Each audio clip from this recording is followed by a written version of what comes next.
রাষ্ট্রীয় মর্যাদায় বীর প্রতীক মাহমুদ আহমেদ শহীদকে দাফন। শাহজালাল ভূঁইয়া উজ্জ্বলের প্রতিবেদনে দেখুন বিস্তারিত। বীর মুক্তিযোদ্ধা এবং বীর প্রতীক খেতাবপ্রাপ্ত মাহমুদ আহমেদ শহীদ আর নেই। গত শুক্রবার ২রা মে বিকাল ৪টা ৩০ মিনিটে কুর্মিটোলা জেনারেল হাসপাতালে আইসিইউতে চিকিৎসাধীন অবস্থায় তিনি শেষ নিঃশ্বাস ত্যাগ করেন। ইন্না লিল্লাহি ওয়া ইন্না ইলাইহি রাজিউন। মৃত্যুকালে তার বয়স হয়েছিল ৭১ বছর। তিনি স্ত্রী, এক পুত্র ও এক কন্যা সন্তান রেখে গেছেন। ১৯৭১ সালে মুক্তিযুদ্ধে মাহবুব শহীদ ছিলেন সেক্টর ২ এর অধীন ঢাকার ক্রেক প্লাটুন এর একজন সাহসী যোদ্ধা। তিনি মাওলানা শহীদ গ্রুপ এর দ্বিতীয় ইন কমান্ড হিসেবে দায়িত্ব পালন করেন এবং ঢাকায় একাধিক ঝুঁকিপূর্ণ গেরিলা অভিযানে নেতৃত্ব দেন।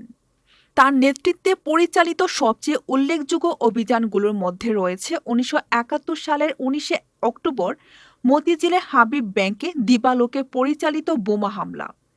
এই অপারেশনটি মুক্তিযুদ্ধের ইতিহাসে একটি সাহসিকতাপূর্ণ এবং কৌশলগত সাফল্যের উদাহরণ হিসেবে স্মরণীয় হয়ে আছে।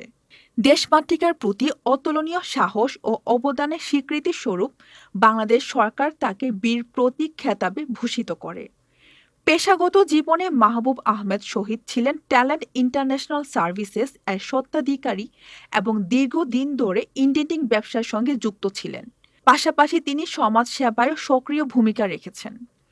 সর্বশেষ তিনি বাংলাদেশ লায়ন্স ফাউন্ডেশন জেলা ৩১৫A1 এর ক্যাবিনেট সেক্রেটারি ও কোষাধ্যক্ষ হিসেবে দায়িত্ব পালন করেন।